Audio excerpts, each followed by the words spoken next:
ใครว่าบุหยอดคนช่วยเลยเนี่ยบุทัดเท้าเลยตอนนี้เราเขาเยอะแล้วไม่ได้เลยนะแล้วมันชอบมีหรอ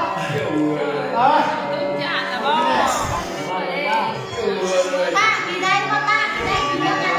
เยอะเมื่อเข้าร้าน mưa lên đây โอ้ยน้อลาเอ้ยลาไปว่ามาไปพอดีเจอแล้วคุณเฮาเอ้ย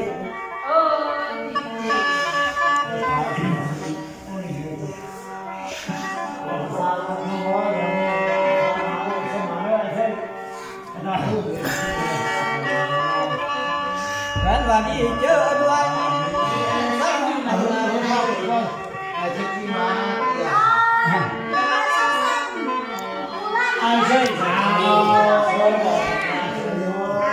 ให้บุกเที่ยวจีในบ้านฟ้าก้อนแดนแต่น้องต้องเฮาอย่าพ่อใครหลายได้ยินเสียงบอกบ้านแทนของเราเสียน้องน้องนี่แหละครับหลายได้ยินเสียงเขาแก่ที่สาวเท่ากันซาหนึ่งนี่แล้วมา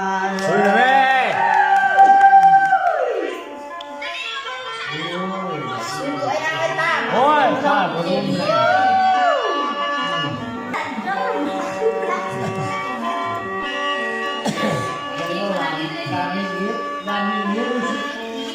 โอ้ยน้อลาเอ้ยลาเจ้าจะเลี้ยงเอาพึ่งเอาคุ้มมาคือขั้นวันนานะแม่สุมเฮาเอ้ยโอ้ผมม้วนจ้าไหนบ้างมันอยู่บนเนี่ยมันยากเลยบ้างอ่ะเจ้าจะเลี้ยงเอาพึ่งเอาขาหลังซื้อวันนาน้ำจะเป็นน้ำ เห็นแล้วเลยเจ้าสิก่อนน้ำไม่เฮ้ย จะเลี้ยงเอาขา น้ำเส้นน้ำสิ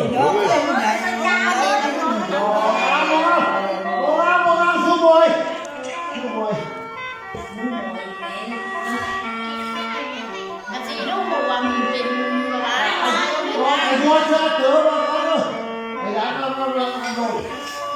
โอ้ยน้อลาเอ้ยลาคอยมานำนี่ก็สุดที่ดีใจได้สุขเฮาเป็นเขาเนี่ยเขาเสียใจเลยโคตรสนิทเกิดความที่แล้วได้มาเปียปุ่นบ้านใดนี่น้อง เขาก็ไก่แห้งให้ให้สูงเฮ้ยลาลาลาเอาที่มาเป้าเป้าได้สุขเฮาเอ้ยโอ้แต่เสียงขับลำแม่นเผาเมื่อยมาจะเว้าสู่ฟังแล้วมา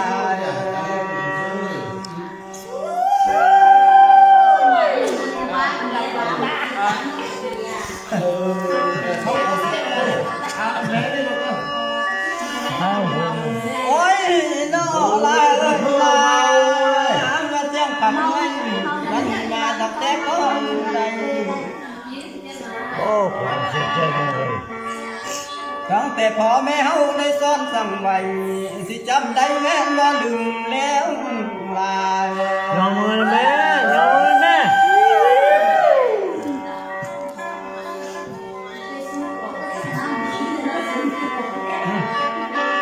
โอ้ยน้อลาเอ้ยลาคอยก็ลืมเจ้าแล้วว่าแต่ไหนน้ำพันไหนเราเคยนั่งอยู่ด้วยไว้ลืมสบายสอนทั้งในน้ำเท้าหนอทำไมนะเราหลับเลย ไว้นี่มาเฝ้าที่ของตอนตะบ่มีได้ลาย แต่กระไฟผู้มือล้างจานเลยกระไฟล้างมือเลยนะ เข้าอะไรบ้างเนาะ วันว่าอย่างนี้ ต้องดูเชื่อมือเนี่ย ยังมาหาเอาไหนเป็นเสียงแขนเสียงลำหนอมาปักเป็นของตอนในพ่อลุงเอ้ย ไม่อยากจะคอยเจ้ากับ ไปกินหลังไม่ใช่ใคร เฮ้ยเจ้าจำ ไม่ ไม่ ได้หร ต้ อ อก งไปใจนายา น้ำพัดไปไว้ใครไม่ใช่ใครนี่ยาวอะไร นั่งแล้วก็เป็นน้องมาเนี่ย อย่าบอกกินน้ำ พอเคยดูนั่งกองก็เป็นเลย อ๋อซื้อร้องแล้วหวานก็สนามเลยสนามมันดูขนาดเดือนจะต้องมีขนาดต้องเคยนะ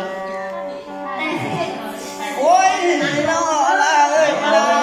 ถ้าหมอซื้อร้อง ท่านมานำแล้วเล่นบ้านเอาเลยได้ ผมเลยประกวนบ้าพี่เลย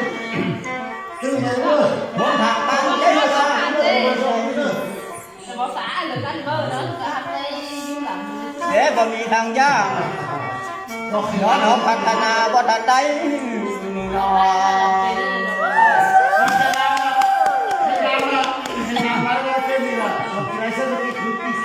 ภาษาสูงบ้านนาเมืองเฮานี้มีแต่คำส่วนกว้างกติกรรมมันเก่าเด่นเกินบ่ได้ผลผลิตมีมากล้นรายได้เลือกบ่มีก็เต็มที่เฮาได้หลาย โอ้ฉันคือจ่าละหมอไม่น่าว่าหลับ เจ๊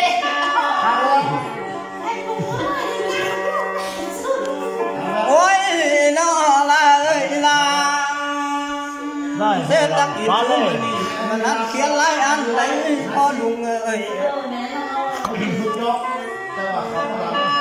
เพื่อนสินำเอาการเลี้ยงสัตว์ให้ผู้ฟังเป็นพื้นฐานให้ชาวบ้านเอาได้เพื่อนจึงพากันตามปรากฏการณ์นั้นย้อนท้อเพื่อนว่าใดให้พ่อแม่เด้อญาติพี่น้องที่ชาวบ้านจะอยู่เย็นได้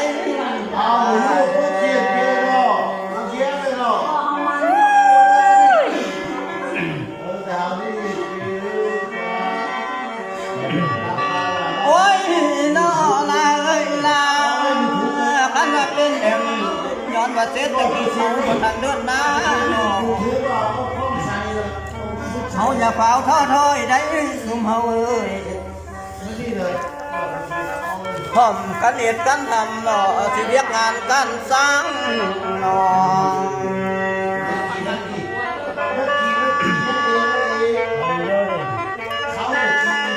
พากันเดินแม่นไปหนาให้เมืองการหุ่นเมืองได้ลาย โอ้สมมติจ่าสาวบ้านนั่นเฮ้ย ลูกต้อยมาได้มาแล้วขอตู้มาได้ โอ้ยน้อละเอ้ยละ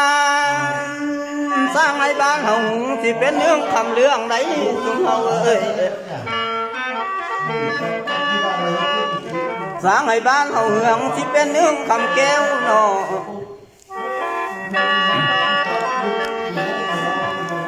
เห็นว่าบ้านนาเมืองเฮานี่อันหุ่งเฮืองจะเดินแล้วจังตื่นทานมาเที่ยวสมได้ลาย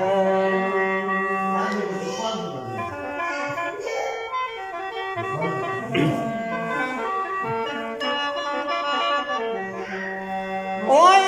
น้อละเอ้ยละคอยจังตื่นก่อน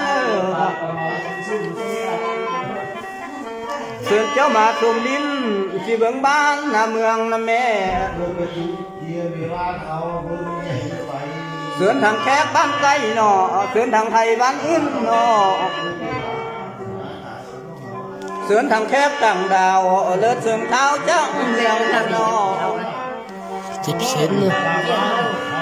7 cent ปฏิบัติเนี่ยกี่เลย เจอกี่ไรกี่ก็กี่ไรอ่ะเรื่อง นาเมืองเฮาแม่ ทราบว่ากี่ มันบอกไกลแม่ เอาเลยครับมีเรื่อง ที่บอกไกลบินตกนี่เนาะที่ก่อนนกบินฮอ กี่เป็นเงี้ยเบี้ยวกี่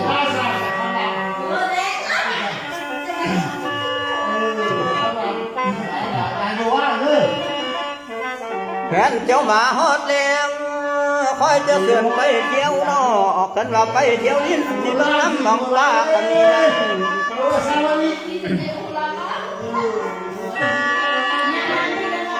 คอยสิไปเที่ยวลิ้น บื้องหน้าที่มีเขานอก อะไรเลย ไปเบิ่งกุ้งแม่น้ำพรสิมีเขตลำสานกันใหญ่ สว่างเลยไปก่อน ไว้สิสึงเจ้าไปเที่ยวลิ้นหนอไปเบิ่งโรงงานที่ป้าเจ็บเลี้ยงเอาได้ ใครไว้ยังขับทุกร้านมาเพื่อไรคือเรา ไปส่งคนไปเลือกให้อันเรียกน้ำปาดมาแหงได้ลาย